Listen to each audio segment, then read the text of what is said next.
It's time to get creative as Hale. Get strong.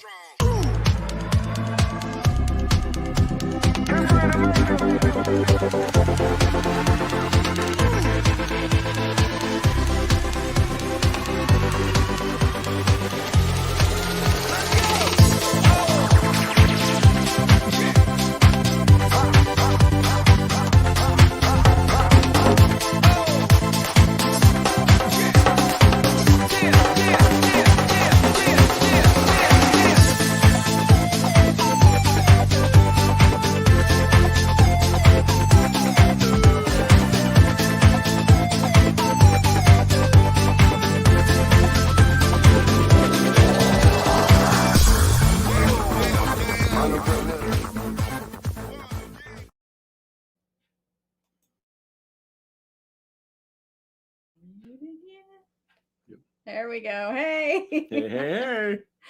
Hey, everybody. Welcome to Creative as Hale. I'm your host, Amy Hale, with my husband and fabulous co-host, John. And today we're having a very special episode, you guys. We're not having one on Thursday. We're having one tonight instead. And we are back with our friend, broadcaster, artist, and author, Ted Davies, to talk about his new Kickstarter, Grimm 101. And this is a really cool project. I know you guys are going to want to be a part of it as soon as you hear about it. So let's get our normal stuff out of the way first. Let's see here. First, we want to, I'm looking at my graphics, guys. Sorry, I'm not looking in the right spot. I want to talk about the Rising Tide Network. We really are proud to be a part of this network. There's so much, so many amazing, diverse kind of programming. Lots of talent. Yeah. There's so much talent. So much talent. There's so many different topics and subjects. And I mean, if there's something you want to learn about, just look through this list. You're probably going to find it. And it's fun. It's entertaining. There's just so much here, guys. It's just all good stuff. It is. It's all good stuff. So check out the link here at the bottom of the graphic, or you can check out the link in the show notes. The show notes are above if you're on Facebook and below if you're on YouTube. I had to actually think about that for a minute. And then we also want to thank our Patreon supporters. I cannot talk tonight. It's going to be fun, yeah. So I want to thank our Patreon supporters for helping us keep up with the show, helping us keep things paid for and running. Without your help, guys, it would be hard for us to keep this going. So we appreciate all of your help. If you're interested in joining, even for as little as $1, it's very much appreciated. You can go to patreon.com, author Amy Hale, to find all the perks and see all of the great stuff we're doing. All right. So one more thing we want to talk about. We want to talk about events, guys. So we have a couple events coming up. We have the Heroes Within the Pages Indie Author Book Expo in Peoria on May 29th.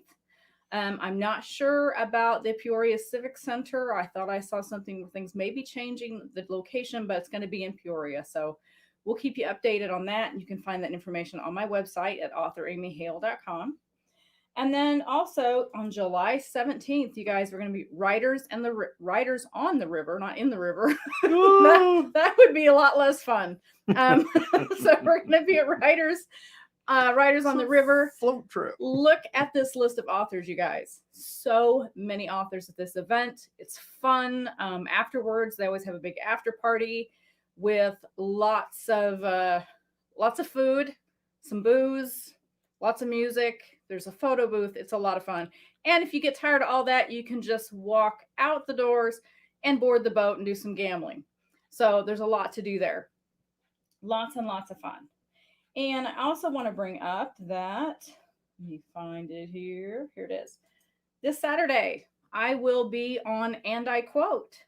So I hope you guys will join us. It's going to be at 12 Eastern, 11 Central. And it would be awesome to have you guys join us as I chat with Ryan. Going to be a lot of fun. So, okay. I think I've got all of my business taken care of here. Also want to talk about my new book right quick, you guys. Neurosis. There's the cover. definitely, if you guys would check that out, and he's trying to look around it. If you guys would check that out, we appreciate it. We've got some great reviews coming in, and of course, I'm going to put a couple up here for you guys to see. If you've had a chance to read it, please leave us a review. It means the world to an author. It really does, you guys. I'm not even kidding. It's so important to have these reviews. So there's quite a few. I'm not going to leave them all up here very long, but we've had some amazing reviews for this book. So far, all 5 stars. And I know that's not going to last, but I'm going to enjoy it while I can. So, all right. So let's get rid of that and get back to business here. And we're going to bring Ted on here. Let me find the mute this. Hit that button. There we go. Hey. How's it going, guys? Going good. Ted, how about you? Yeah. Good deal. John, I'm glad you're letting Amy do this, man. This is, Hey. you just didn't push her aside, Yeah. I'm not even doing a good job, Letting. There's the key word, letting her do this. It's good. Yeah. Thanks for having me on. Thanks for joining us. We're excited about your event. Yeah, you do that. I can actually, I can do this. You can do it. That's cool.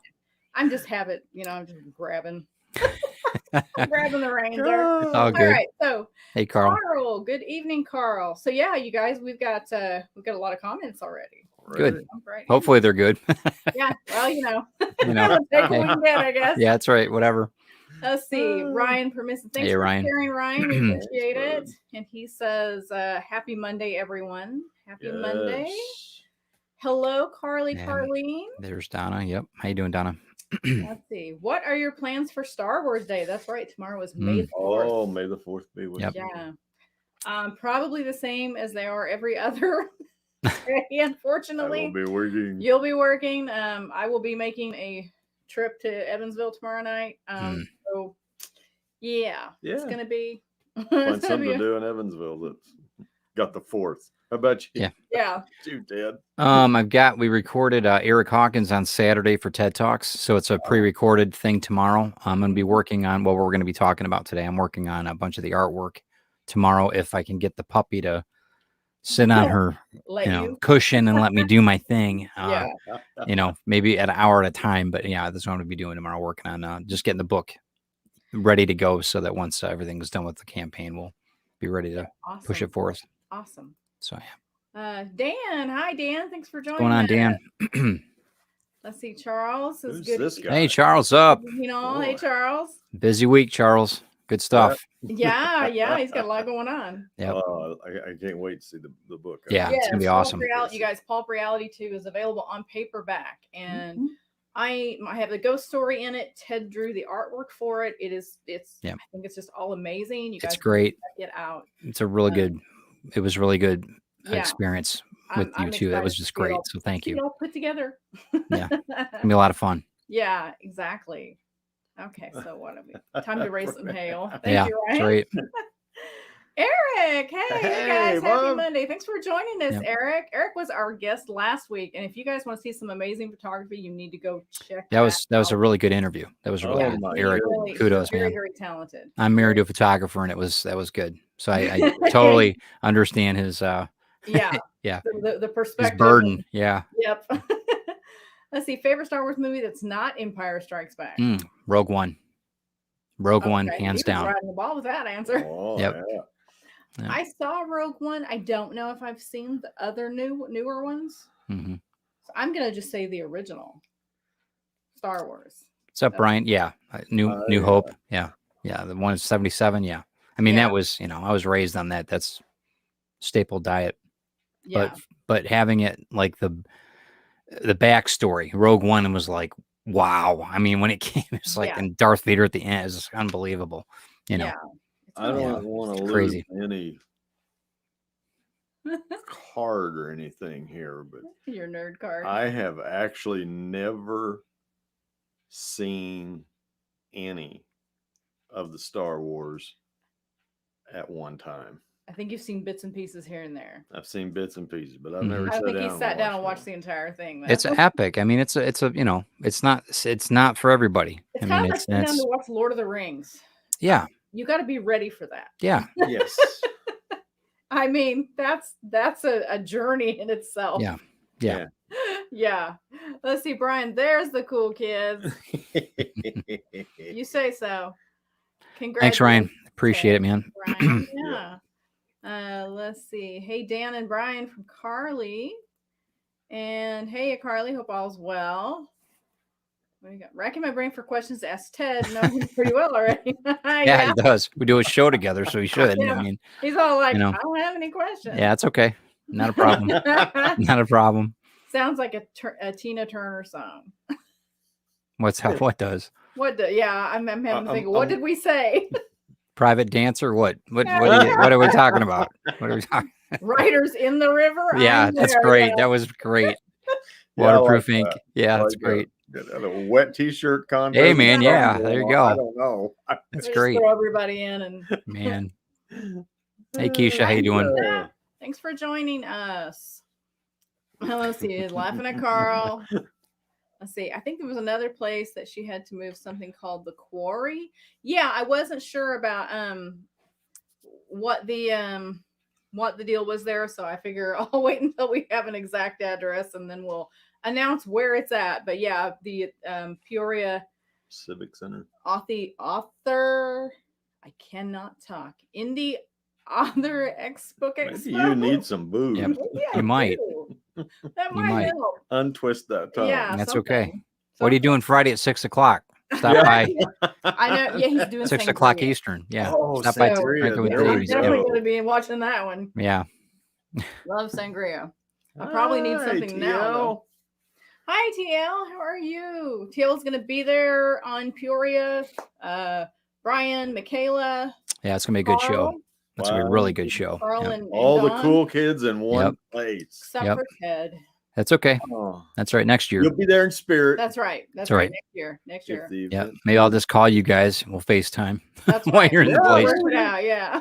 And we can do a show recording. Yeah. Let's see. If the events move to Big Al's, I'm okay with that. Where is Big Al's? I don't know where Big Al's is. Apparently next to Small L's. I'm not sure. I don't know.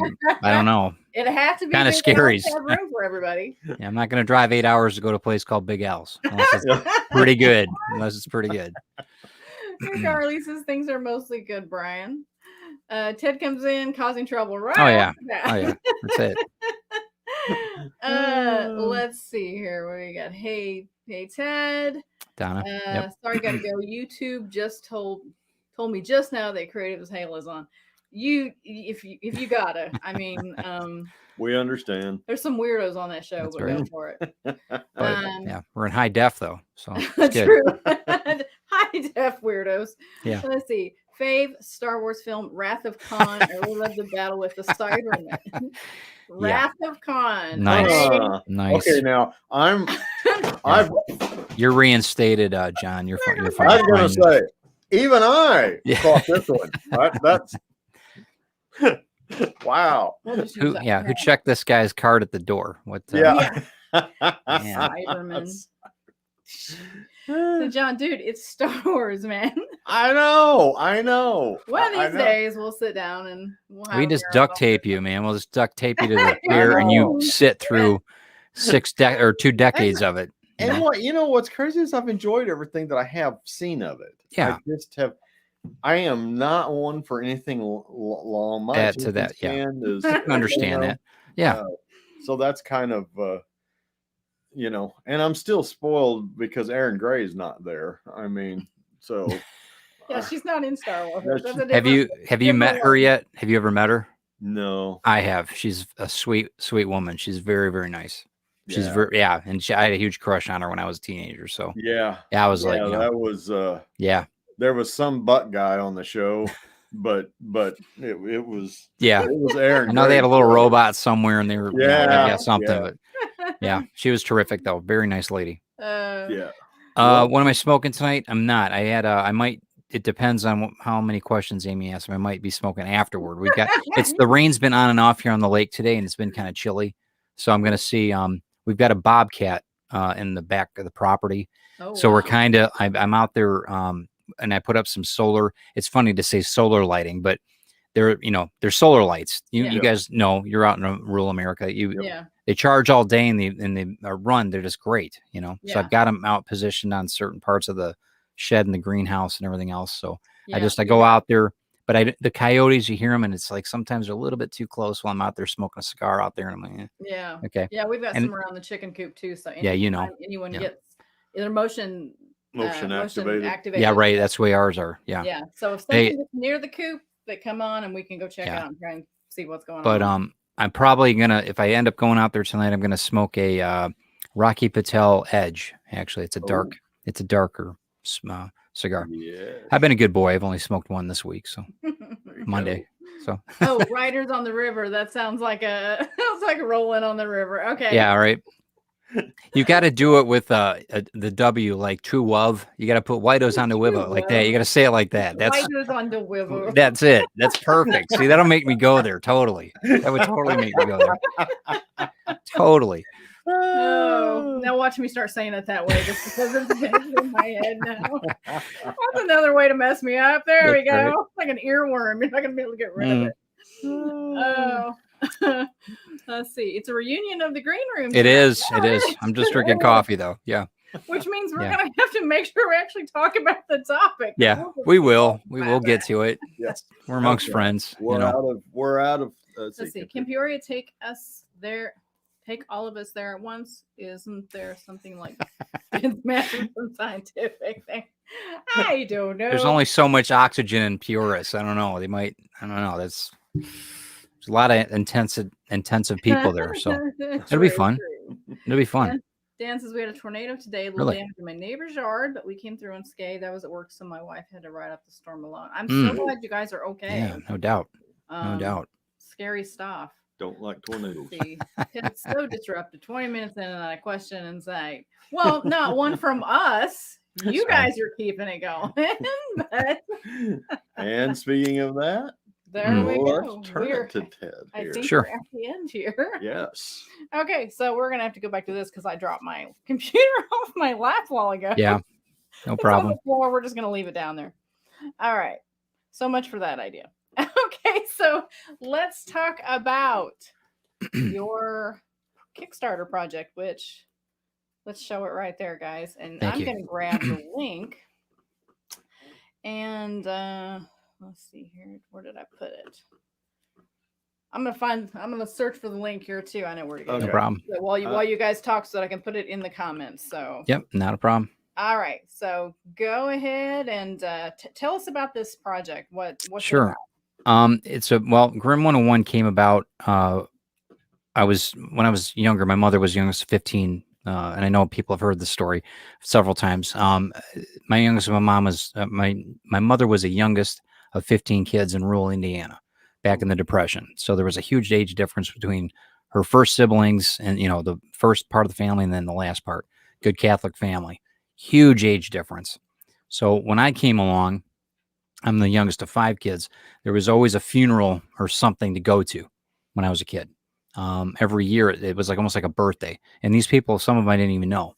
I mean, some aunts and uncles, I had no idea who they were, or cousins or whatever, because there was such a huge age difference. My mom didn't even know them really. Wow. So we would go to funerals just about every year, at least one. And I always felt kind of like full of anxiety or like I was grieving, but I didn't know these people. So when I was about 12, I made a mental note. I'm like, what if it's not grieving? What if there's somebody's job or some being or something that lives in a cemetery that makes you feel this way? And I said, I just made a mental note. I was a weird kid, made a mental note. And I just put that away. And, all through life, I would go, when I got my license or whatever, you would always see these roadside cemeteries that were all overgrown and nobody went there anymore to take care of anybody. They all passed away. Everybody moved on. And that always interested me. The story behind why some are kept nice and neat and then why aren't. We've all seen these beautiful cemeteries. Detroit's got some gorgeous cemeteries. And they're old. They're really old. So I really had a real, architecturally speaking, it was a real passion, So, fast forward to now, we moved up north about 4 years ago, and we moved next door to a cemetery. It's about, I don't know, a few meters from the house. And it's a beautiful old cemetery. It's well taken care of. It's got a lot of history in the area. And I said, okay, I've got this. I had the story in my head, and you know how this works, Amy. You've got the story, and you're working on it. You just don't know exactly how it's going to plan out. Yeah. So I had this idea of, okay, so what if the person that, or the being that gives you this feeling, this grim is what they call it in a cemetery. What if they hated their job? What if they weren't good at their job, but they couldn't get out of it because this is their vocation. This is what they do. And we've all had jobs like that, right? We'd hate some jobs, you know, and we're stuck. We feel like we're stuck. Mm-hmm. So what if this being, nobody's ever seen him, nobody's ever heard him. He has to put up with this vocation. So what I came up with is this. The story is about a being called Jim. Yeah, Jim the Grim. Anyway, Jim. And he's in the cemetery, and he awakens. He doesn't remember where he's from or who or what he is. He doesn't even know what type of being he is. And he's floating above the cemetery, and he looks down, and there's a book. There's this old leather-bound book amongst all these gravestones, and it says Grim 101. So he floats down and picks the book up, and he opens it up. It's a manual of how to be a Grim in a cemetery. So he thinks that, well, maybe I, hit my head or something. Maybe I'll regain my my senses later. And he starts reading the book, and it's basically how to bring despair and anxiety and grieving to the people that walk through the gates that are here to mourn their loved ones. And about 150 years, 200 years later, he's seen it all. He's seen people come and go out of there, and he actually really enjoyed. He doesn't know what a stand-up comic is, but he will eventually. He doesn't really realize what he's doing. People started enjoying coming to the cemetery. They started like bringing their lunches and sitting with the gravestones and spending time with their loved one. And he was just terrible at it. He was absolutely terrible. And since that time has passed, and that's basically, it's set up as a memoir about his journey and what he's got to deal with. And it's kind of a dark comedy, but there's a little bit of romance in it. I don't know if romance is the right word. There's a relationship in the story, and there's a woman that moves into a small cottage right next to a cemetery, and he's really never noticed or taken notice of anybody like this. But what's interesting about her is she can see him, and that's how the story ensues. So so now he's intrigued. And it's a story about finding yourself and dealing with the things around you, but also there's 4 books in the series. The first book is going to be, and that's one on Kickstarter right now. It's Jim's perspective in life, or afterlife, if you want to call it that. His supernatural journey, of what and how he just deals with being where he's at, and how he's in this exile. He can't leave. He's, and it's a real head trip for him, and just him as developing as a character.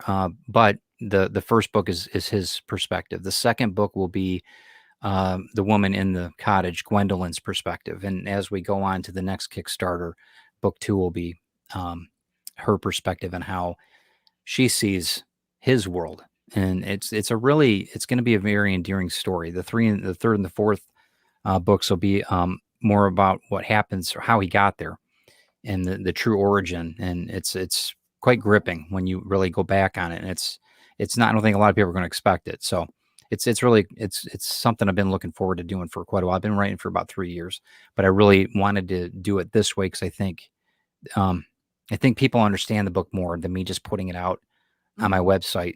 I want to do it this way for distribution. People eyes on it, Yeah. So Yeah. so that's basically it. So it sounds so good. Thanks. So you sent me 2 different covers, a brown one and Yes. a white one. Yeah. Are these like variants or No? what? So one is the paperback version, the one that has Jim on it. It's more of the comic style. That one there. Okay. That's the paperback version.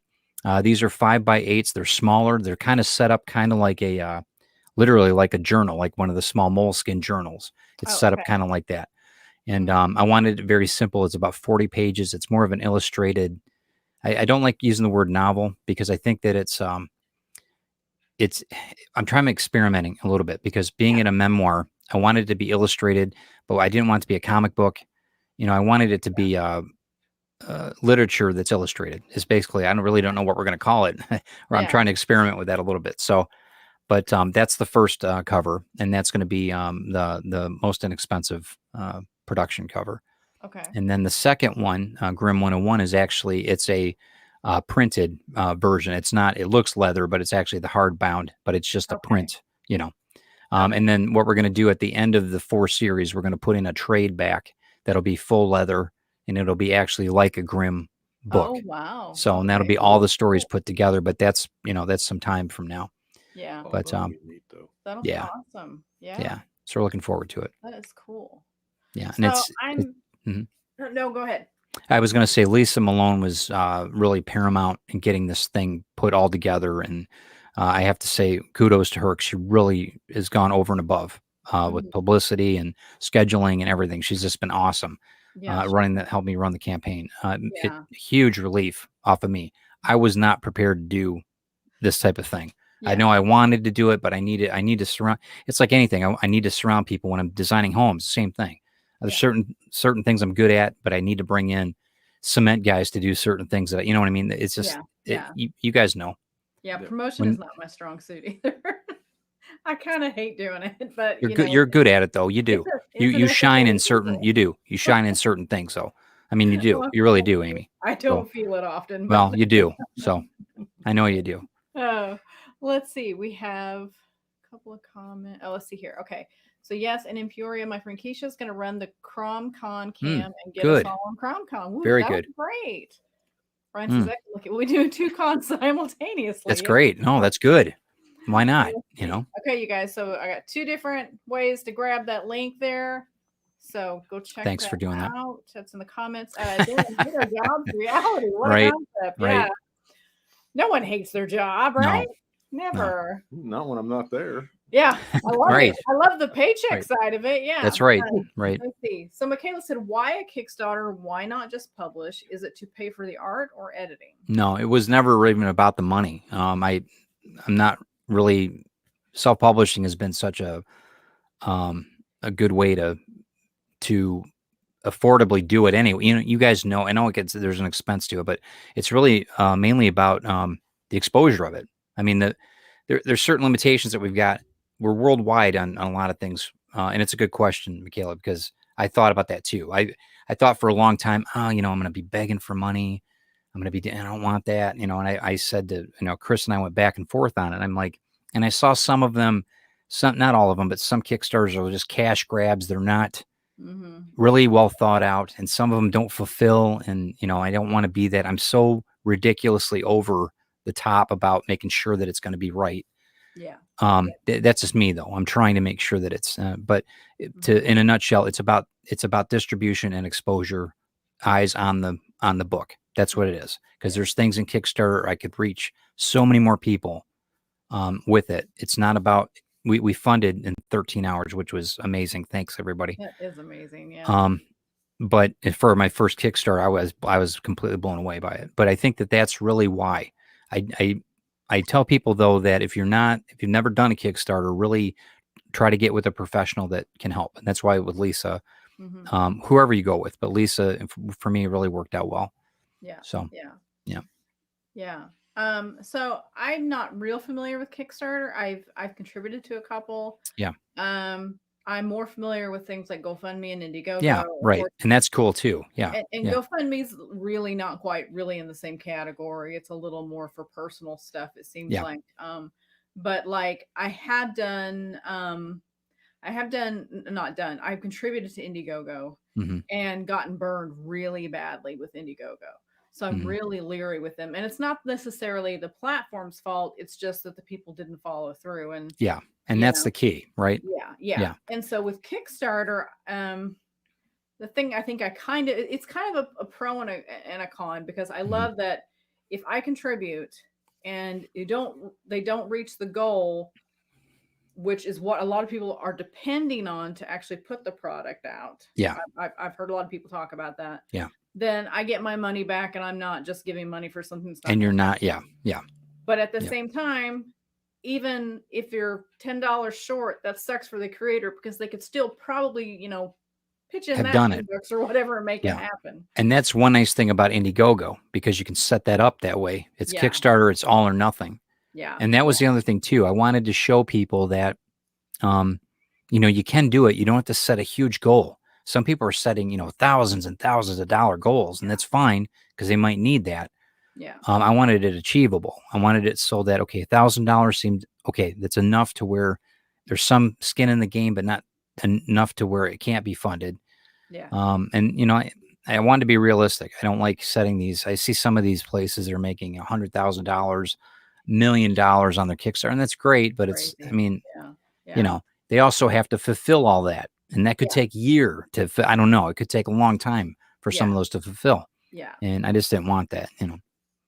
Let's see. I thought Ted's Kickstarter was a form of socially distanced book launch party, but with extra perks for fans. You saw right through it, Dan. Yeah, that was it. That was it. That was it. That was a good idea. Yeah, right. Brilliant, huh? Yeah.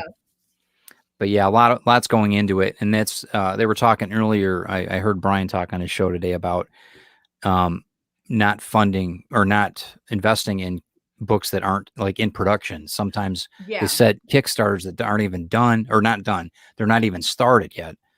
And I totally understand that. And that's something I personally, I talked to Lisa a long time about with Christine too. And, I said that this is the concept. This is where I want everything's written out. It's just, I need to set the book up during the duration of the Kickstarter, how we're doing it. And I wanted people to show them, the journey. My artwork is, pretty particular, and I want to make sure people know, hey, this is what I'm doing. This is what we're working on. It's part of the journey, and that way maybe they can kickstart one of their projects too, but they need to have the project in the works. I know that a lot of people try to get, like, I think Brian Rodman said that he's 75% done with his books before it even goes. Yeah. I know two creators that also, they're funding actually in the next book. They're not actually funding the book that they have on Kickstarter. Okay. They're funding the next one because that was already done and it's already paid for, ready to go. Okay. So, but they just don't, it's just the way they work a business plan. So I get it. Yeah. And that seems like a smart way to do it. I mean, if something happens, which stuff happens all the time. Then, you've got all these promises that you've made and your product's not even remotely close. And that was something too. I didn't want it too large because I want to make sure that I can handle it. I mean, there's some of these, they're getting 3,000 orders, 5,000 people on. I mean, it's going to take a team of people to get that product out, to people. I got to be, I'm realistic. I'm trying to make sure if I've got to have, 100, 200, 300 books. Okay, cool. We can handle that, Yeah. So realistically. And I like that you're like showing the drawings and doing that stuff because you're making your Kickstarters and your fans a part of the process. Yeah. And they deserve to be. They deserve to be, Yeah. Thank you. And that's fun. That's a fun way to keep them excited, keep them involved. I try to do the same things with, like, sometimes I'll give my newsletter subscribers or my reader group little snippets of what I'm writing so they can see what's coming, Yeah. Well, I think you owe it to them. I think you really do, Yeah. I agree. Whether it's through Patreon or whatever, I think that you owe it to them. Yeah. But we live in such a now instant gratification society that you have to keep constantly putting something out there to keep. And it's not a commentary necessarily on readers or fans, but there's so much competition for their attention. Right. And that was one thing too, that's one of the reasons I brought Lisa on, because I knew that I wasn't comfortable updating my emails every day with Kickstarter. I knew that I wasn't going to be good that way. Yeah. And you need to know your pros and what you're good at, what you're not, like you were saying about marketing. Yeah. I talked to Chris about it and I said to her, listen, I need to have somebody come in. She didn't know either. I need to have somebody come in and actually do this because they're going to be able to update it.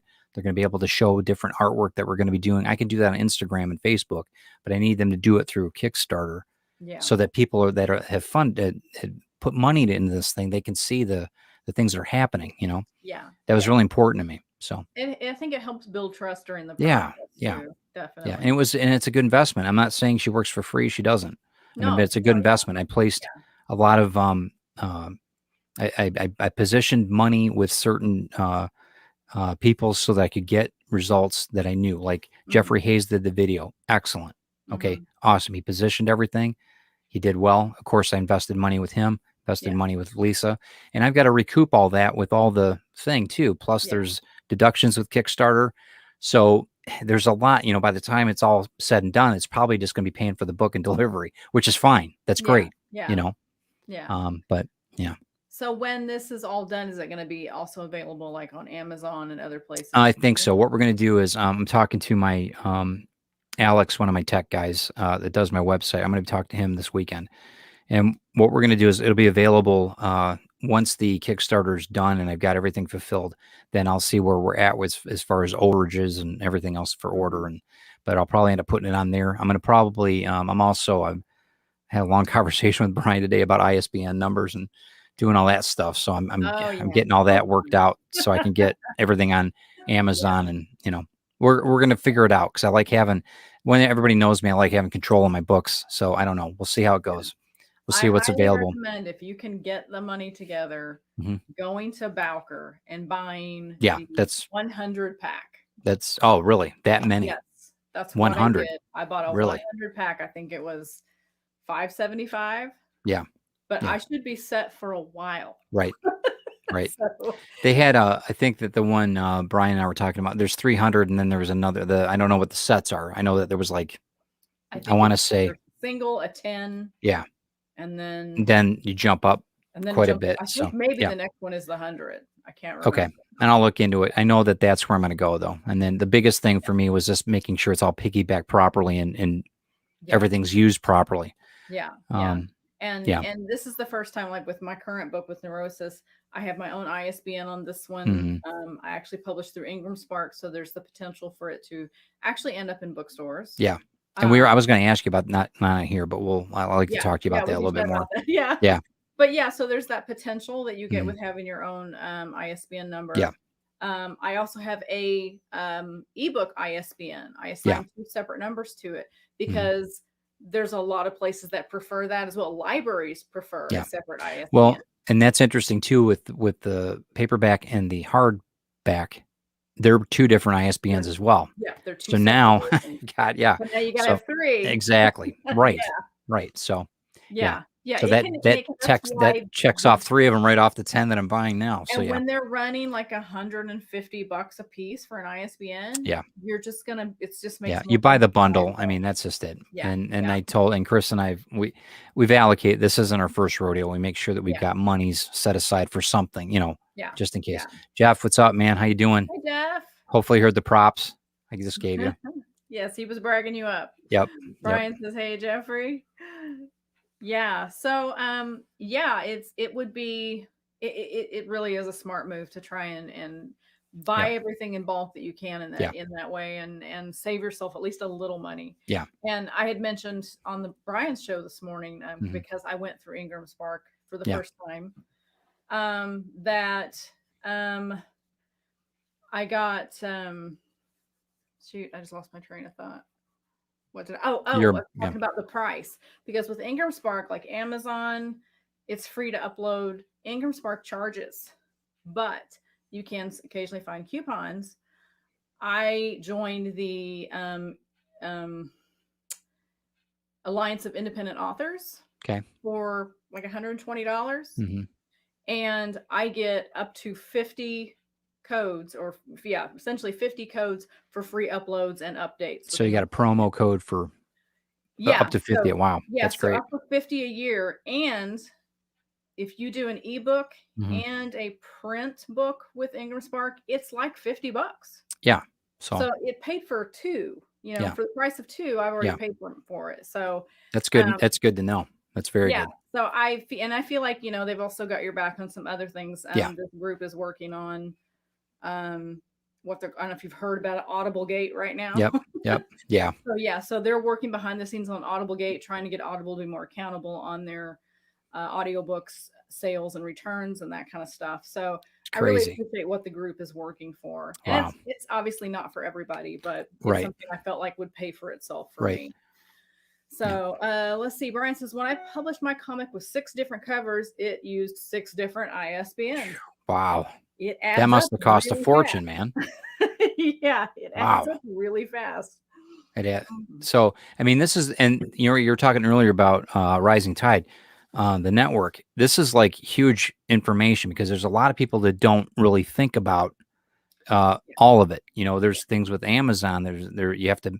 I mean, there's a lot of things with Amazon as far as publishing, and that you got to be really careful with. Yeah. You know, they're great, but be smart They're about it.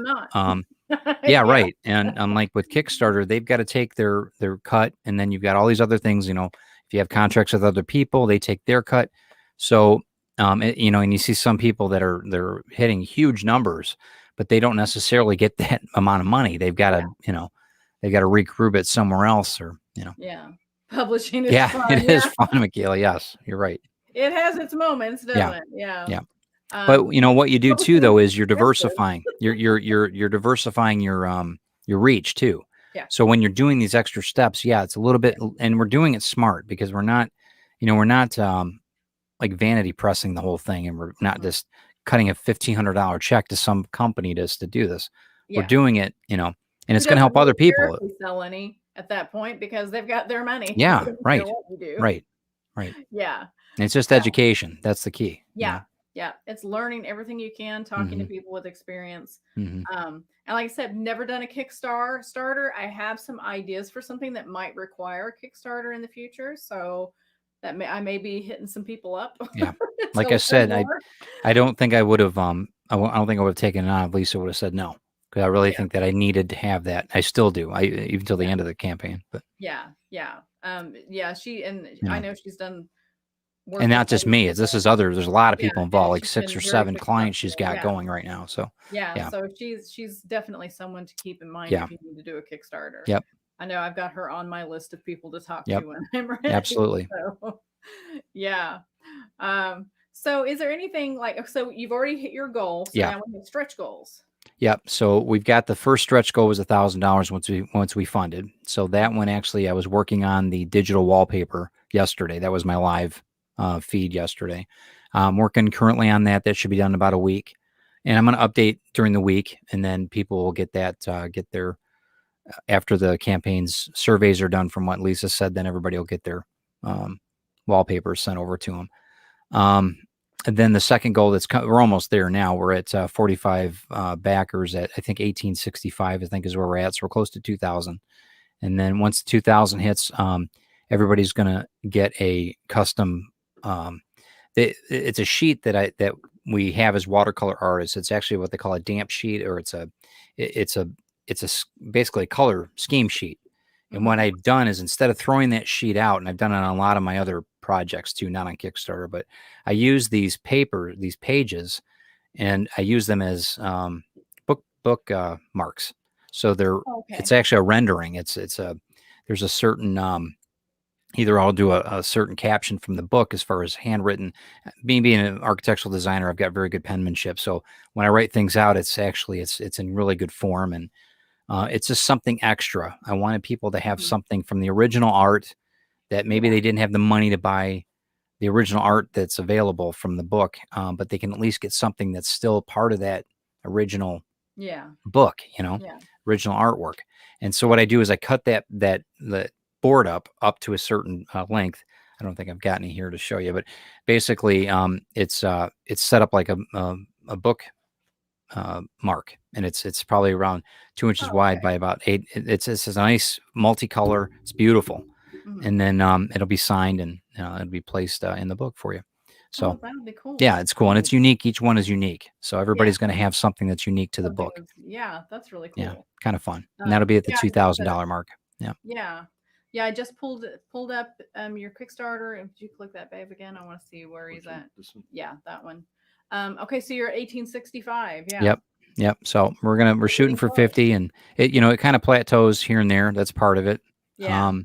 And you have to I'm super happy. We're 187% funded, so I can't knock it. I'm so thankful everybody has helped us out and get it to the point where it's, where we're at. So Yeah. You know, I think that I'm very proud of the way it went. So So Lisa M seems dialed in very yeah, tough. she Yes, does. yes, She I knows her agree. stuff. Yeah, and She's she's got her marketing side of it too.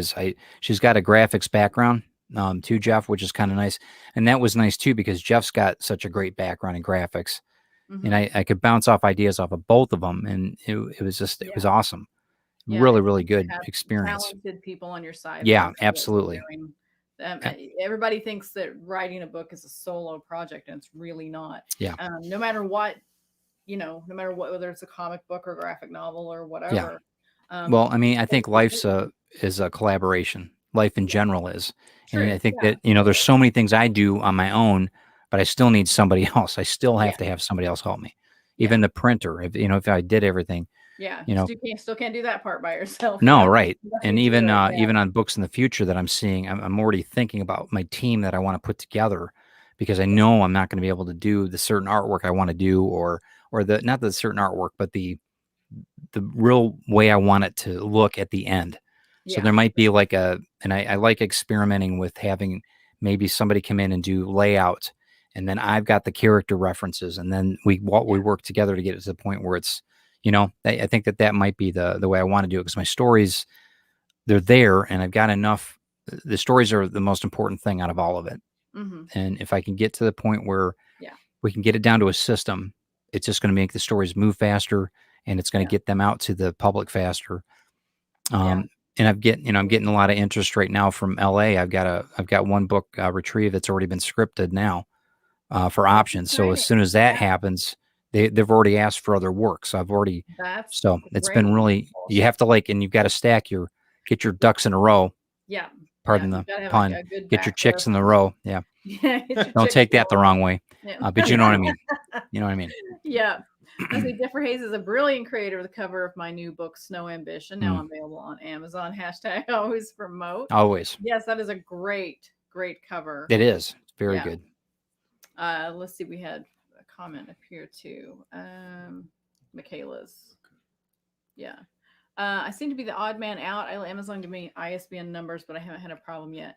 Not yet. And it's not so much that it's going to give you a problem, but if you ever want to do something different with those books, you can't use Amazon's ISBN. So if you want to take your book, like if Amazon's totally just botching all of your print books, which they tend to do, would you hand me, should be one right there. Is there one right there? No. I've got one here somewhere. Anyway, yes, right here.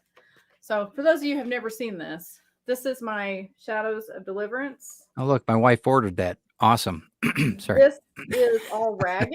Yeah. Oh, that's a shame. Yeah. So it's crooked. I don't know how well you can see that. See where it's really close to the top? Yeah. They just sheared it off. Yeah. I get stuff like this all the time from Amazon, which is why I moved to Ingram Spark. And it's print on demand, right? It's print on demand, yes. So and Ingram Spark is the same way, but like with those, I printed a box or ordered a box for having it sent to me for events and whatnot. And I have to sit down when I get them and go through every book and make sure they're sellable. So that's consistent. Yeah. Yes. So when it was CreateSpace, you could call CreateSpace and they would gladly send you corrected books. No problem. Sometimes they didn't even make me send the bad ones back. Okay. I had them ship some to Michigan for me at an event because they messed up shipping, and they let me keep the first books that ended up at my house later.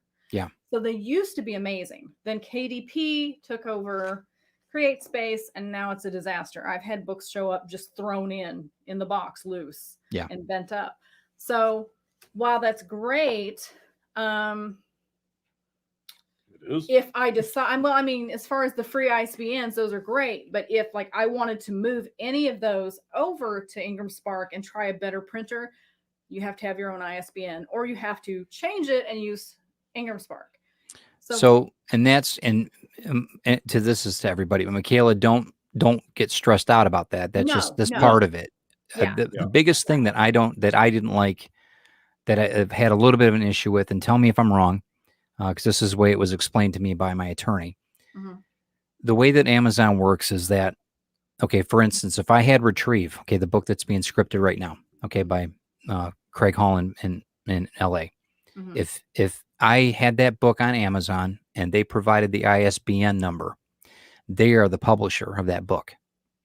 So when I was scripting it, if it was, and this is how it was explained to me, 90% goes to the publisher and 10% goes to the author. So if a movie deal struck or whatever, that money, that copyright material, the percentages will go to Amazon, not me. So that's how the structure, from what I was understood. Now maybe I'm wrong. I don't know. So if I am, tell me I'm wrong. But there's a couple of things there that's why I'm so careful with the ISBNs. It's definitely a gray area, because technically they're just supposed to be the printer and not Correct. the publisher. Correct. But knowing Amazon, I don't trust them. So yeah, so I've got ISBNs for all of my books that are under my control. Yeah. Those will all eventually be getting moved to Ingram Spark under Yeah. the new ISBN. Yep. But yeah, so it's supposed to be, because we still own the copyrights. Right. They're just supposed to be the printer. The printer. Right. But again, like you said, there is no telling, because They Amazon seem has to have a so lot much of fine print. shady fine print, and Well, they yeah. change stuff without telling you. Like, you Right. know, on a dime, you find out, oh no, I can't do this now. So yeah, I don't trust them. I really don't. But yeah, don't get stressed out about it, Michaela. Yeah. This is There'll just business. come a point when maybe you'll decide you're ready to have that total and absolute control. It's part of the journey. This is how, because there's mistakes happen, or just it's a different way to do business. Yeah. Now you know. Now you can move on to something else if it works better. Yeah. I mean, I'm 14 books in here with other publishers and myself, and I'm just now doing this. Yeah. So, and I was only made aware of it because I had like I said, I've got a really good team behind. I knew there were certain things that my attorney was pretty paramount. Hey, listen, you don't necessarily need a book agent, but you need me. So it's very, you know what I mean? So there's a lot of things definitely. I just want to make sure, because I really want you guys to have the same experience, if not a better one than me. And you have people take your books and ideas and script them and get them out into the optioning field. It's going to be so much better, and you need to own everything that you have, because it makes a huge, and it's not about you. It's about your kids. It's about your grandkids that are going to have the rights to this story. Yes. That's the thing that you want to think about. It's generational wealth. I want you guys to think. When I'm gone, I want my kids to still collect royalties from the work that I've done. Yeah. Aaron and Ashley and Christine, my kids and Christine own it all. You know what I mean? Once I'm gone. Yeah. Yeah. They got to be nice to me while I'm breathing air. But and I think it's like, what, 70 years after the author passes? I think so. I think it is. Yeah. Right. So, so you want that security with your intellectual property. Yeah. So, Brian says Amazon used to be the author's best friend. Now they're Ingram Spark's best advertising. They really are. And Ingram Spark definitely has their issues. And it's a lot of work. It's a lot of work doing what you're doing with Ingram Spark. I've seen the YouTube things of how people, and it's great. But it's just, is a lot easier to upload a paperback to. Yeah. But Ingram Spark is also setting you up for a very wide distribution. Yes. I've got now, there is something that people also need to know. Just because you put it on Ingram Spark doesn't mean it's going to end up in a bookstore. Right. Bookstores like to be able to return books that don't sell. So you have the option of saying, yes, you can return this to me. Yeah. And I will pay for these, which can be a big chunk of money out of your pocket. Huge amount. Yep. Or you can say, yes, you can return them, just destroy the copies. You're still paying for them. So I don't know why you wouldn't have them send them back, but that's an option. And then there's no. I currently have checked no, so they may not end up anywhere, but I don't feel like I'm financially in a spot where I can just say, hey, send them back. I'll pay for all the copies. Yeah, sure. No problem. Yeah, I'm not really there yet. So, Jeff. Yes. Okay. Is a monster. Hating them more and more. Yeah, it's a double-edged sword with Amazon. They really is. It really is. And this might be something too that eventually people like us will start something to where it's a more friendly thing. Possibly. I don't see that. I think there's a definite market for that. It's just, how do you do it to where everybody's winning? the Yeah. small guys winning. How Yeah, do we do yeah. that? I And I mean, know we are there's doing small- it. It's just we're all independent and doing it. You know? Yeah, there are other So, small presses that you can yeah. go check out. I know Brian has a press Yes. locally that he goes Yep. to. I checked into them. They're a decent price, but I have to order like 100 of each Yeah. book to make it Yeah. the decent price for me. Yeah. So I can't really Well, and do that's that. too. Yeah, the printer that I'm set up with is they're global. They actually have a place here in the States and a place in the UK. So they can print both sides of that's it, which nice. that's a really good way to do it. But it's Yeah. hard because there's certain quotas Yeah, but it's so much easier, you know. yeah. That way you're Yeah, not with selling the digital printer, copies everywhere. But yeah, so like with Brian, those are his author copies. Those aren't the ones that he's selling online or whatnot. It's still KDP or right. Ingram Spark or whoever. So yeah, let's see, Brian's got a comment here. You might not want them back because of postage and possible damaged copies. I could see Yeah. postage. Damaged copies I don't mind because I turn them into things that my readers love. Okay, that's good. And you know what I mean? As far as I'm concerned, libraries need books. So if Yes. it's that bad off, and you Yeah. can donate to a Yeah. local charity, If or it's I mean, still readable absolutely, and it's absolutely. not completely. I mean, I've had missing pages. I've had pages upside down. I've had some Right. weird stuff. Yeah. But yeah, as long as it's readable, yeah, you can donate it. You can do a Yeah. giveaway with it. Sure. We're know, creative people. We got solutions to this. You know. Yes. And Yeah. with me, I make a lot of stuff to give away to my readers with my books. So I'll take pages if it's torn up.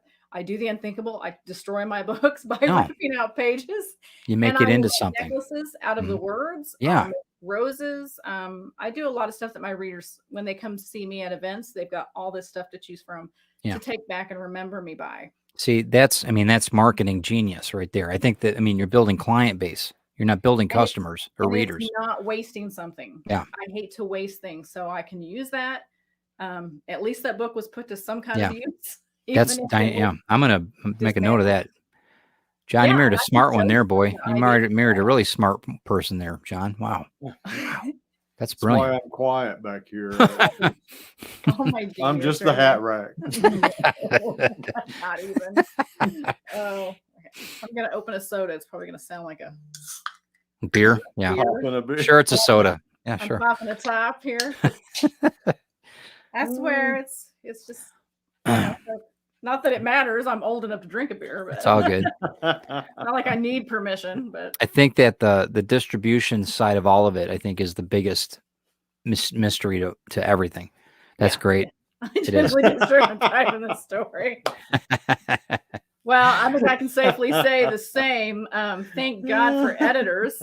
Yeah, no doubt. Oh my gosh. My best KDP story was a purchase of a book that came printed with a children's book added between the pages. Really? Wow. Oh my! It was word. funny, but crappy service. Yeah, because you cannot get help on KDP. They are a nightmare. Yeah. Unless you're like Susan Tisdale, who has a KDP rep. Yeah. Okay. Then, you're like, Because KDP she's royalty. at that level. Yeah. Yeah. You're like Kate, and it's funny because Susan took off so rapidly. Yeah. That she thought everybody had a rep. Yeah. So if somebody's doing something, and she's like, which we talked about when she was on the show, she was like, "Oh, just call your rep," and people are like, What? "Rep," That's and then great. somebody sends her a message behind, like, "Okay, you're a dumb blonde," I think is what they called her. Do you not realize everyone doesn't have a rep? And she's like, "What?" Wow. Yeah.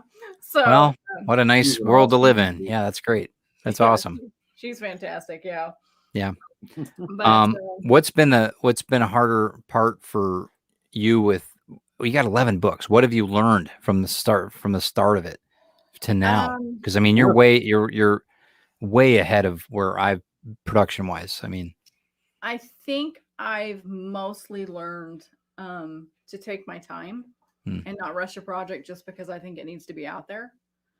And it's part of why Neurosis got shoved back and didn't come out until this year. Is I just was not happy with the story was going. And that also taught me a lesson. Don't announce a book until you're done with it. So there we Or go. almost done. Or with almost, it. you're sure of it. Yeah. Yeah. So, but I think just, of course, your process changes as you learn things and you gather different different resources and different teammates. I mean, Yeah. I've worked with a lot of different editors. I've worked with a lot of different cover designers. I finally learned to format my own stuff now, so that saved me some money. It's not the cheapest program in the world, but if you have a Mac, I highly recommend Vellum for formatting your paperbacks and your. I've heard that too. Yep, I've heard that too. That's what I did with this with Neurosis. Is I did the formatting with Vellum, and oh my gosh, I used to spend $150 paying someone else to format for both paperback and ebook. Yeah, I spent $250 on the program total.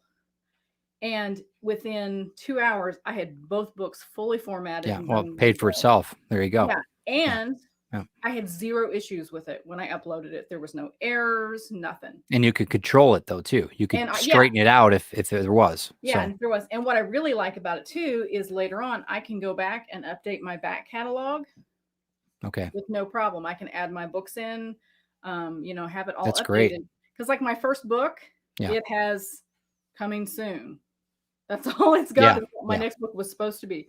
Now I could go in if I had formatted that and add everything that's now available. That's awesome. Now, would you provide that service to other authors or no? I would actually, because it is fairly simple. It depends on how complicated the formatting is too. I made mine fairly simple this time because I wanted to assure I didn't mess anything up. So there's not like a lot of photos or anything. But instead of your little dots for your scene breaks, I have a broken coffee cup because that plays a part in the story. Got it. And I've got like my author photo in the back. And just your basic stuff. But it's still laid out nice. It looks good.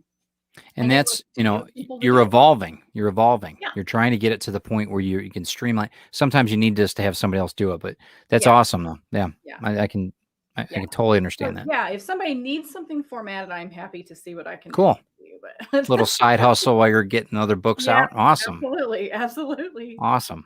Let's see. We're gonna get you home, John. You're gonna be home soon, man. Yeah, we're gonna bring John home. Yep. See, don't have to worry about bothering my KDP rep anytime soon. Me, I don't either. Mine apparently is invisible. Me too, Dan. Yeah. I have no idea what you mean about announcing projects. Cough, cough. Skyman Adventure Magazine. Cough, doc. Saga. Volcana. Cough, cough. What's the other one? The Love Above the Waves or Below the Waves or whatever. Oceana. Whatever that one is.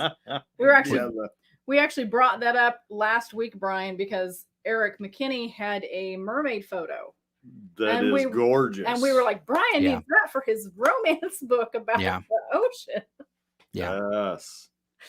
Well, that's, last year, I know we're talking about Grimm and stuff, but last year with Retrieve, we had COVID, we had all these things happen. And when we got the call that they were going to start scripting Retrieve, I said, Chris, I'm going to wait because I want to wait on book 3, 4, and 5 because I don't know what they're going to do with the story.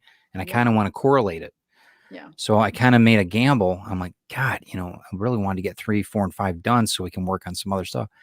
And I'm talking and the story, one thing about once other people script your book, I didn't realize live action was so intense. The dialogue, everything changes. There's certain changes in character. There's certain, all these formats that I just wasn't aware of. I watch them in movies all the time. Yeah. But I just didn't, they call it, what do they call it? Treatments. They call it treatments. And all these treatments they build a package for the movie houses to buy the rights to the story.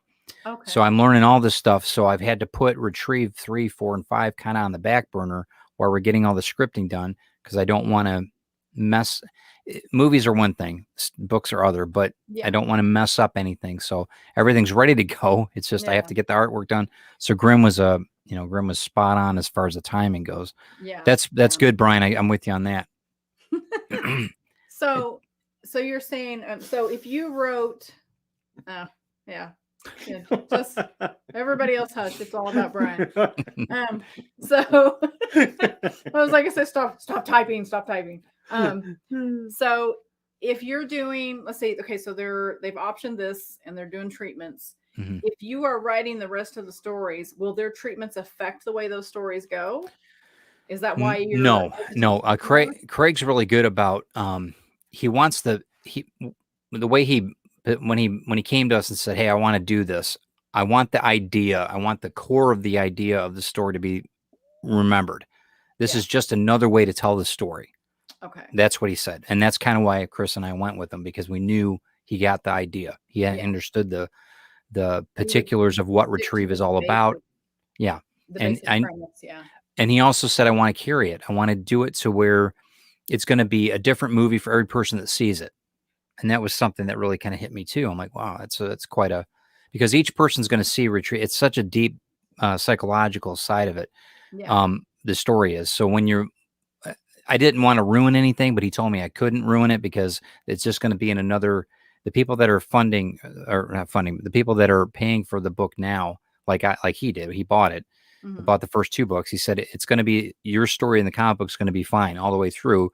And I said, well, I just don't want it to be so far off of the mark of what you're presenting to the movie house to where it's going to be obscure. I don't want it to be, I want it to kind of go not hand in hand, but maybe close cousins. You know, I'd like to have something that they're, you know, and that was my decision to make though.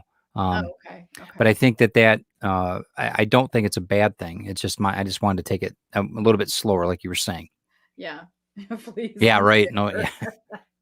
Like Christian. I know. Quit typing. Don't. Yeah. So yeah, that's interesting because I know, like with a lot of series, the books are already all out, and then a place will option it, and then they'll change what they need to change. Right. You know, they don't usually change major things. Because people complain too much if you do that, and the series is already out. But I was just curious, since you're still releasing, if you were kind of waiting to see what they did with it. Well, and I've learned a ton about the story. I didn't have any clue. I knew about the basis of the story, but like I said, the dialogue and the ending and just the way the action scenes are. I'm just, God, I was like, you can do so much with the drawing compared to the way you have to write everything. Yeah. It's amazing. And how the story is positioned in a movie. He took like the middle of the story and moved it to the front, and then they backtrack to where it's crazy. It's just, it's nuts. Yeah. It's so crazy. It's like tearing the book apart, and that's fine because the story is actually it's better. It's like going to a campfire and you tell the one person the story, and then by the time the 10th person's heard that story, it's not different, but it's just told a different way. It's kind of that same feeling, and it's a good thing. There's nothing wrong with it. It's a cool part of the journey. It's really cool. It's really, really cool. Absolutely. But you have to be flexible to it because it's you know, if you get too much ego in it, you're gonna be pissed at everybody, and you're gonna ruin that whole, you know, experience of it all. You know. Well, and I think that's the thing is people have to realize is that we know the stories, we know what sells books, but they know what sells movies. Right. There's a difference there. Yeah, and maybe it might be a better way to tell the story. I mean, it might be a better way, you know. It might be, or specifically, at least in that format. You know. Yeah. I've got a friend or an acquaintance who has had a couple of different books optioned, and one of them, somebody was saying, "Well, how come they did this and how come they did that?" And she's like, "I had no control." You know, I don't say who gets to be the star or right. Well, yeah. Once they option it, they bought that idea. Yeah. It's like, so it's out of my hands. All I can do is say, "Hey guys, here's updates." Looks like this happened. I have a list of actors. I mean, I knew when I went in, I'm like, here's everybody I want on if I had my first cast, this would be it. Yeah. But that's not up to you, unfortunately. Right. So it's like, nope, it's too old. Nope, they weren't going to work. Nope. Yeah. It's their budget. It's who they know will sell tickets. And their schedules. They're a whole nother. It's a whole nother industry. Casting's a whole nother industry in that. Yeah. It's crazy. It is, and it's very complicated. Yeah. Well, and the other thing is too, is it Netflix or is it big screen now? Yeah. I mean, now it's a whole nother. Yeah. So we're in a different era. And one thing I want to stress too, I'm not writing any of my stories for that. I'm not trying to do that. I'm trying to do a story that somebody can read on a Sunday night that they have to go to work, you know, on Monday, and they're not feeling that they want to go to work. I want them to just forget the life for a while. Yeah. That's what I want. I don't want, if it ends up never being made into a movie, just optioned, that's cool. No problem. You know? Yeah, absolutely. And I always laugh. People will say, you know, "Oh, I do it for the love of it." I do. I absolutely do it for the love of it. I write because I have a story to tell. Yeah. I want to let people escape. That's the whole point. Yeah. But I also got to pay my bills. Well, right. Yeah. So, Right. So people are like, oh, I don't want to make any money. I do. I want to make No, some money. it is for profit. Yeah. The ideas are why I sound. do it. Yeah. It is my job. Yep. But I don't want to Hashtag bring John home. yeah, hashtag bring John home. We're gonna start stealing it, Brian. But yeah, I mean it's I can't keep doing it if I continue to lose money during the process. Right. Right. I mean, I love people that say that I don't get into comics to make money. Well, then why do it? I don't want, I mean, I know they have a passion for it, and I know that, but there's got to be if you're not about the money, you can just do it on Wattpad for free. Right. And I mean, well, if you start the expense. If you start treating anything like a business, it will pay you like one. If you continue to use it as a hobby, it will pay you like a hobby. Yeah, and that's the rub. And I mean, there's certain things like hobbies that don't make money. Yeah. I mean, and there's certain, I know people that make more money in write-offs than they do actually in their products every year, which is okay. They're surviving. Yeah, they're working it. Yeah. Yeah. And I think that we got an opportunity, especially with the platforms that we're on right now, to teach people, you know what? Yeah. Okay. You better be writing this off. You better be, if you're going on a trip, you better make it a business trip and make sure that you're doing this properly. It's all hand in hand. Yeah. It is. And that's, it was a business decision with Kickstarter for me, period, for distribution. It wasn't about the money. It was about, I knew that I had to make a certain amount to cover everything, but and you're trying to reach a certain audience. Yeah, absolutely. And I think we're doing that. So yeah. Well, I'm so excited how quickly Thanks. it got funded. I'm excited to hear the story because it sounds fantastic. Yeah. Thanks. What a mile. Yeah, I love the unique ideas. Thank you. I appreciate it. I realize that every story's been told, so to speak. But when people take something that's unusual and really twist it up into a way that you have not heard before, I love that creativity. Thanks. And that it means a lot because I trust you guys, and it means a lot that you think that. And I want to have it so that people, man, I never heard it that way before. Exactly. Man, I would love to be, now that they go to a cemetery, they're going to think like, shit, maybe there's somebody here. You know what I mean? It's like, it's creepy. What is it? Yeah. Is it me? What is this?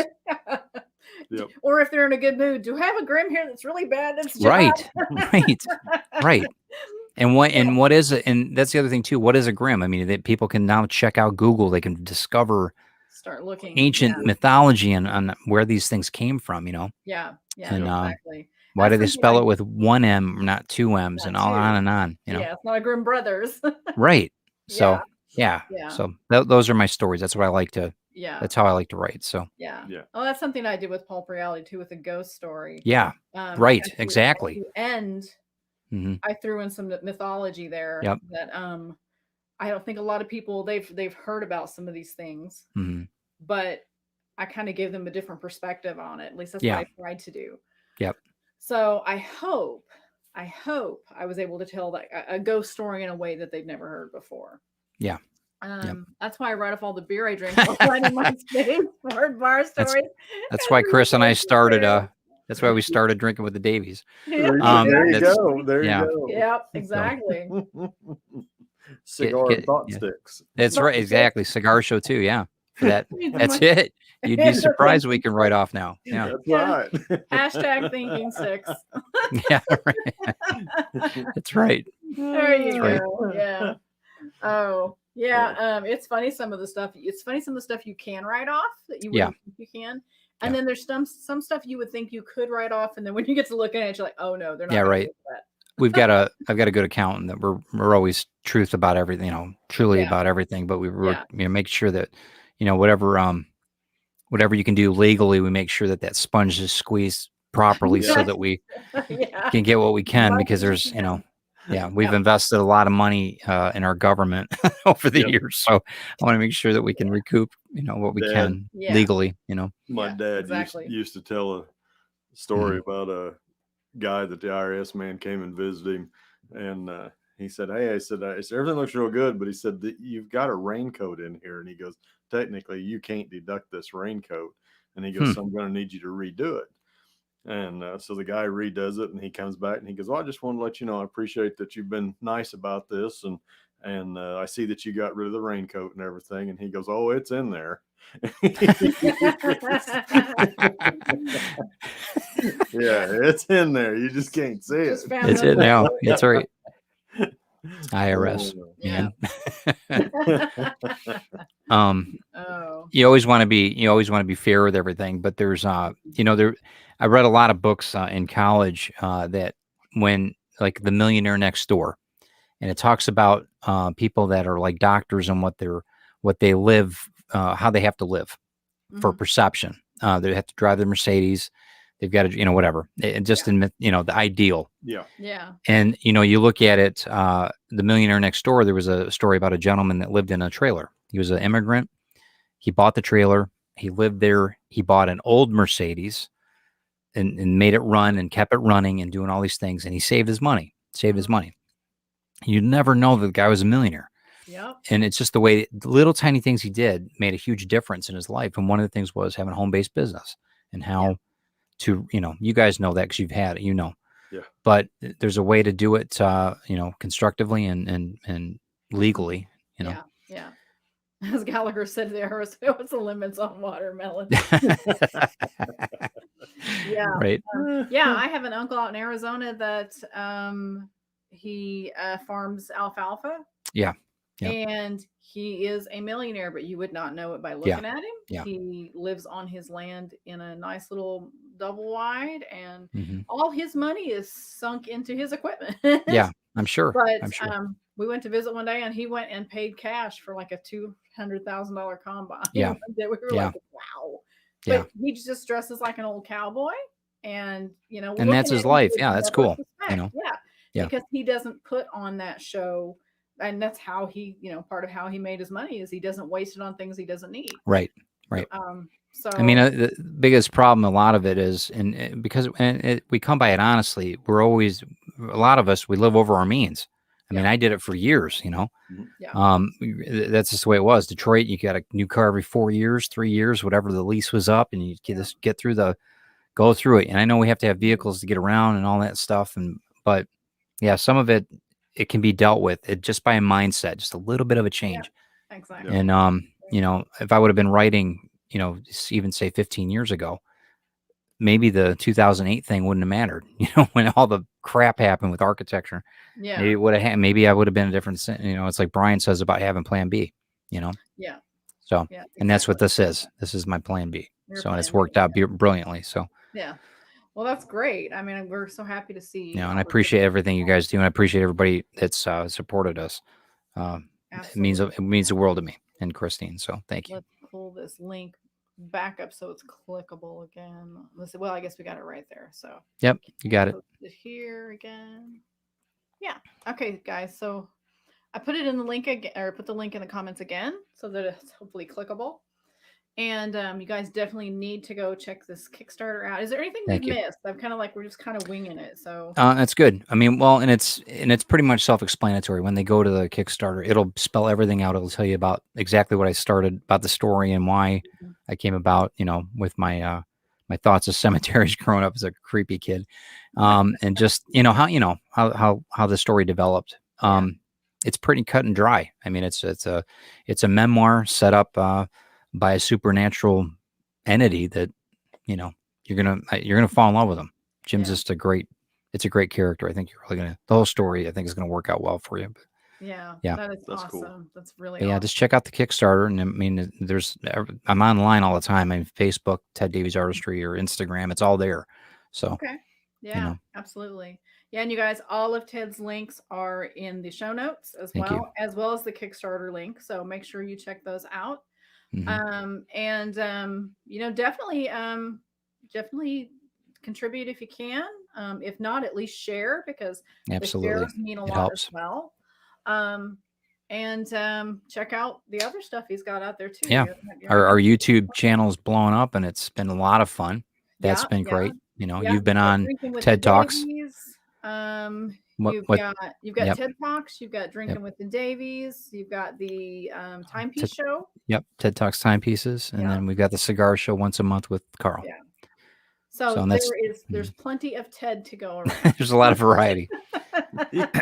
Sometimes too much. If you ask Christine, she'll tell you it's way too much. Well, one of the shows, Drinking with the Daves, is kind of it's her.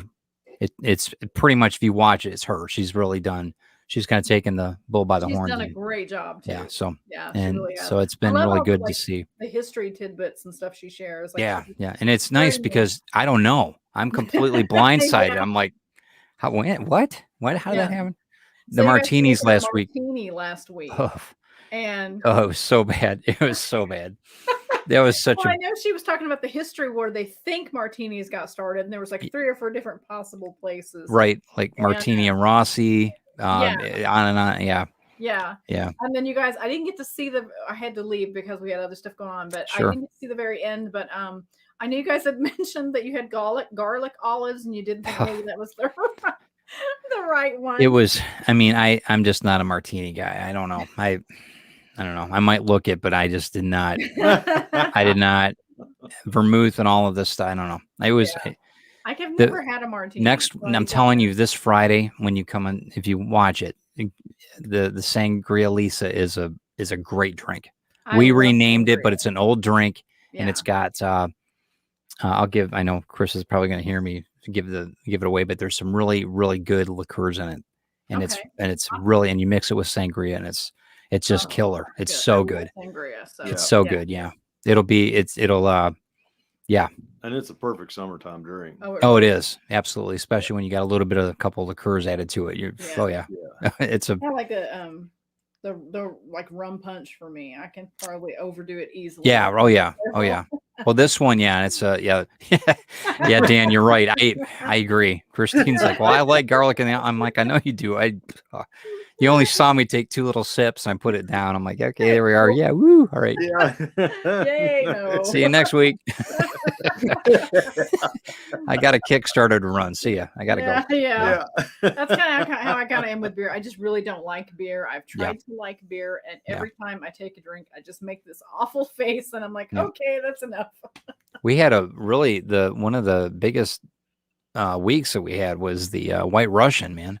I've had more people email me about the White Russian movement. Awesome. It's crazy. People have been drinking them for. Eric Hawkins said that he's had one every day for since the show went. And I'm like, thanks. I think. All right, that's good. Your alcoholism is my fault. That's right. Well, follow up with, and he's got his Kickstarter. Yeah, he's got a great Kickstarter too going right now, so he has reason to celebrate with White Russians. Yeah, absolutely. So good. That's a really good comic. I'm really enjoying that. But so Carly said you had me at sangria. Yeah, well, just wait. You're gonna enjoy it. And it's that was a mistake. It was again, it's Christine's idea. It's just brilliant. It's a really, really good drink. I think you guys will enjoy it. It's a little bit. That's right. Right. Martini's not supposed to. I'm not. Yeah, I was. It was just something about it. I'm just not. Yeah, I wasn't feeling it. It would have been great. It tasted like vinaigrette. It would have been great on a salad, honestly. And I'm just like, I can't do this. I can't. This is, this is not right. This is not right. I'm like, we should be getting like a 7-course meal or something with this. Because it was all right. It was all right. A for effort. Things in Bloody Marys. Now, that would have been great. Yeah, and that's one thing I do want to do is Bloody Marys. Yeah, I know we had a friend that can make a Bloody Mary. Oh, it was amazing. I wish I could. Well, I mean, I guess we could still get it from Deb. He passed away last year. I don't know. But he was just so good with, and he had one every night before he went to bed. Yeah, to help him sleep. Awesome. And we went and stayed the night at their house, and he made us one. And I tell you what, I slept like a baby. Yeah, I'm sure you did. Yeah, they're awesome. I golf like a pro. So yes, with some Bloody Marys, boy. I golf like. Ooh, Bloody Marys, I gotta go. Yeah, first 9, man. I'm golfing like Tiger by the 10th hole. Yeah, no problem. Welcome to the rehab bar. My name's Ted. I like salad. Yeah, right. Yeah, yeah. I have an olive addiction. Yeah, right. I know that there's going to be one. We've got a really, it's really kind of good. They've got a pickle company up here, and they do all these like horseradish pickles and It's a really good company. They're called, if you guys, I'm going to give them a shout out, Freaking Pickles. It's a great name. That's a great name. And they're up in Augrey here. They're not too far from where we're at, and in Michigan. And they're all over the place, all over Michigan. In fact, they've been down to Shipshewana. I think they're starting to set up shop there at some of the local markets. And we're going to be, I told them I wanted them to sponsor one of the Drinking with the Davies with the Bloody Marys, because I said that would be a perfect thing to have with it, and they've got all kinds, like hot and spicy pickle, all kinds of stuff. Really, really cool. Yeah. Okay, trickle down. Yeah, that's right. We didn't we say that we were going to do that, Carl? Our band was going to be Trickle Down Rehab. That's right. Yeah. Oh, that's great. That's great. See, when you get some creatives involved, sky's the limit, right? You never know. Yeah, you never know what's going to happen. Right. I don't see Drinking with the Davies on Kickstarter, but you never know. So we'll see how it goes. We'll see how it goes with this, but see how it goes. Just fund the alcohol so you can. That's right. Hey, that's right. Yeah, we got quite a few things going with that creativity wise. Just the Ted Davies Artistry, the YouTube page, and it's a lot of fun. You guys have a lot of fun too. I really like watching everything. You bring in a lot of different guests, and I appreciate that a lot, because it's not just the same drolling. You got variety, and that's and it's we've got quite a list of people still. We're going to take a hiatus. Probably midsummer. Here or early summer, and then get back to it in the fall again. But we've already got our fall lineup starting to fill up on the waiting list, so we're excited about that. But good. It's awesome to be able to talk to people that do things differently than you do, but are still creative. The music, the photography, comics, you name it. It's exciting to see all the different things, and sometimes collaboration and networking happen out of those. Absolutely. Those chats. Oh yeah. If not with you two, with you and someone in the comments. Right. Sometimes. Right. So it's definitely worth checking these shows out to see if there's someone like with Pot and Kettle. She's writing a song for one of my books. Yeah. That was a great interview too. She's really talented. Wow. What a talent. What a talent. Yeah. So good. And it's not something I would have ever thought of doing. But it was something that she started doing because she loves reading so much. And it's turned into a collaborative. I'm not going to get that out. It's turning into a project between her and I. It's good. And we're talking about other stuff maybe down the road. So, you just never know who you can end up working with as long as you keep that networking open. Yeah. And that's the key. We also hope will help people with the show is get your name out there, let other people see what you offer, and maybe they'll contact you to help with a project they're working on, or vice versa. So, let's see. Dan says, I'm a sit-down comic. Yes, he is. Yep. Carl, you could sell Christine's little book, use a handwriting font. It would be awesome. Copyright 2021 Ted Davies Artistry. We can do that. We I don't think she announced it yet, but we found well, I'll have to see. She found this over the weekend in an estate sale, and it's going to be. We'll show it at the show. You're going to be like, wow, that is it's going to make the whole next year on the show. It's going to be great. So it's always exciting to find stuff at estate. Yeah. Sale. Oh yeah. So much history. Yep. And stories. Yep. Gosh. But yeah, that's I appreciate you guys having me on. This has been a lot of. It's always fun with you guys. Oh yeah, we always try to have a good time. I can't wait for when we all do shows together. It's gonna be so much fun. Yes, we need an in-person show. Yeah, right. We're gonna be the draw, man. Are you kidding? People are gonna come see us. It'll be good. It'll be good. Yeah, we've got our shots coming up this Thursday, so I'm gonna be. I don't know how the Drinking with the Davies is gonna be. Friday, but we're gonna try. It can't be any worse than Martini last week. So hopefully. True. Well, thank you so much for joining us, you guys. Make sure you check out all the links. No show this Thursday. We're taking Thursday off. We got some other stuff going on. So tonight's the night for Creative as Hale, but we'll be back next week. And please make sure you check out all of Ted's links. Please check out my links that are also in the show notes. And we will see you next week. I believe next week, I think we have a photographer, Adrian Bell. She's a food photographer. Oh, cool. So if I have that correct, if it's Adrian, I've done food photography, you guys. It's nuts. It's crazy. nuts. We've had, I did photography. I used to do cookbooks and whatnot. And I had to do photography for a cookbook. And I did one for an article as well in the magazine that I wrote for. And we had to do a picture of a turkey because it was Thanksgiving. We did things to this turkey that should not be done. Okay. We had to make it look appetizing. This turkey was put through some things that were just not great. But it looked really good when we were done. There's nothing like standing over a turkey with a torch. Trying to it's a whole new level. Yeah. Just and you're putting like oil on it, and it's not oil you can eat. It's not that kind of oil, no, you know. There's all kinds of there's stuff people don't know about. Like I've got a package of fake ice for when I had to photograph drinks. Ice cream in advertisements is not ice cream, it's shortening. Wow. Because if it melts, you can't get a good picture. And there's a lot of hot lights over food. So there's a lot of crazy things that go into food photography. And this is what she does. So I'm excited to talk to her. That's cool. All the stuff she's hopefully going to tell us about. So, all right, guys, thank you again so much for joining us. Looks like I've got one more comment here. What do we got? Okay. Thank you, Brian. Friends, if you enjoy this show because it's awesome, please give this a thumbs up and subscribe. Every new subscription means an angel wins it and makes Amy and John happy people. So please do that. Please subscribe. We need more. Again, thank you everybody for joining us. We appreciate your time. We appreciate your time, Ted, joining us. You guys are, you guys both are Ted's tribe. You know that. So and we'll get you on our show too. We're going to be talking about your book soon. Absolutely. And yes, we'll get the schedules figured out. You and Christine are Halians. So absolutely. Absolutely. We'll figure out a drink. We'll figure out a drink to that. There you go. We'll have to put a drink together. Yeah, we'll figure that. Absolutely crazy. Hey, let's do a collaboration, man. That's what we do. Drinking with the Davies collaboration night. We should do that. There we go.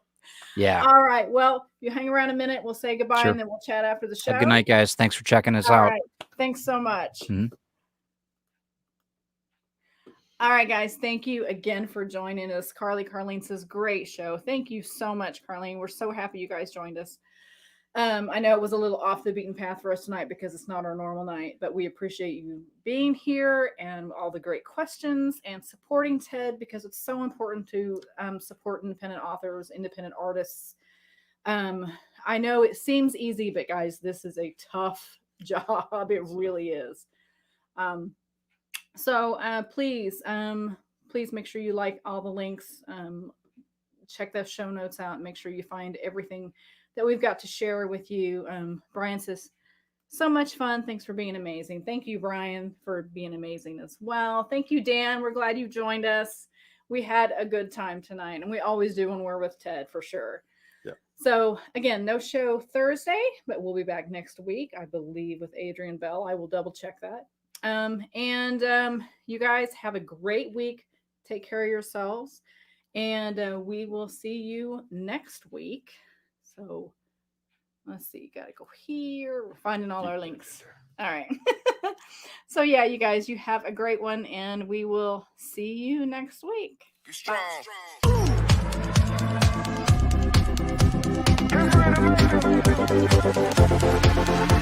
Bye.